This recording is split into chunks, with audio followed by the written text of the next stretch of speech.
Bir adam görsən aşiqdir, məqam aşiqidir, vəzifə aşiqidir. Hər şey ona görə eləyir.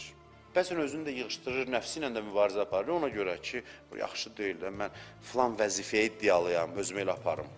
Ona görə 100 dənə çərçivəyə girir, qəribə adamlar ona görə hər şeylə mübarizə. Dinə çatanda, nə oldu bunu deyirlər. Və sən, ay namərd, filan məqsədə çatmaq üçün 100 dənə çərçivə özünün körünlüğünü qəbul edirdin. Niyə orada deyinmirdin? Niyə növbə Allaha dilə çatanda başlayırsan deyinməyə? İnsanların hamısı aşiqdir, istisnasız. Nələrəsə biz bağlanmışıq, birimiz uğura bağlanmışıq. Day anlamırıq ki, bəzən uğur uğursuzluqdadır. Uğursuzluq yeni uğurun qapısıdır. Biri var sevilən olasan, biri var düşəsən sevgi dalıca. Hamı deyər ki, sevilmək sevməkdən daha yaxşıdır.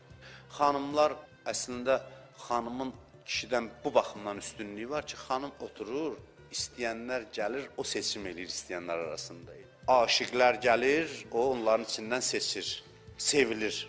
Allah görün nə buyurur bizi yaradanda. Allah buyurur ki, mən sizin talibinizəm.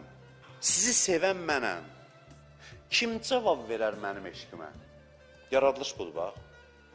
Görsən nə ilə doğulmusan, ay insan. Sən böyük bir sərmayə ilə doğulmusan. Sənin zərrə-zərrəndə Allahın sənə olan sevgisi var. Allah sənin aşiqindir. Yaratması eşq elan eləməsidir artıq. Mən şair sözü danışmıram, başa düşürsünüz. Heç vaxt mənim sözümü o şəkildə qəbul eləməyin ki, mən zövqlü söz danışıram, bu həqiqəti danışıram.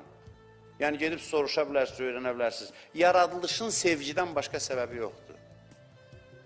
Sevgi bizi xəlq eləyib. Onun sevgisi ilə doğulmuşuq və biz bir ömür neynəsək o sevgiyə cavab veririk əslində. Nəticədə nə yaranır? Namaz, oruc, həc, zəkat, xums, cihad, hamısı sevgiyə cavab vermək cəhdidir.